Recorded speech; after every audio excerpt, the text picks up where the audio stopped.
Hey everybody, happy Wednesday. Hopefully you're doing well. It's a pretty fun time right now. I'm up here in Tampa and listen to all these beautiful birds in the background. But most specifically, check out all these beautiful pine trees here inside of this flat here. It shapes this particular golf hole that makes a nice, strong left-hand bend dog leg into the green. This is a par 5 and one heck of a golf hole here.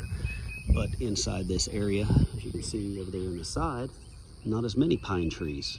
This particular hole happens to be shaped by pine trees all down the right-hand side, many years old, and we want to be able to save these things. They saw some beetle pressure a few months back, and they wanted to start a beetle trap program, so they reached out to me, and so guess what?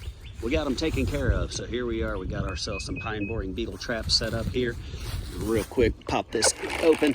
Happened to be up here last week working on a different project for these guys, and changed out the pheromone packets, emptied cups, and reestablished some new pheromone packets, which we do every 3 months to keep these things viable.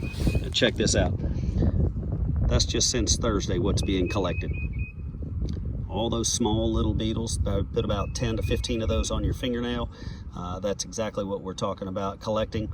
That is the southern pine boring beetle, the IPS, which is specific. It's the engraver style that kills these pine trees.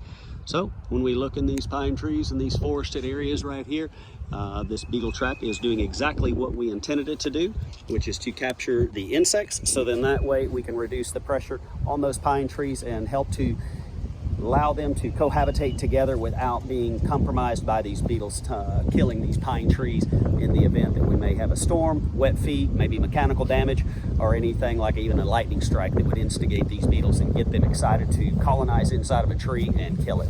So happy to be a part of that, and hopefully you all learned a little bit from these videos of the pine boring beetle traps that we're setting up and trying to save all these pine trees that we possibly can in these localized areas.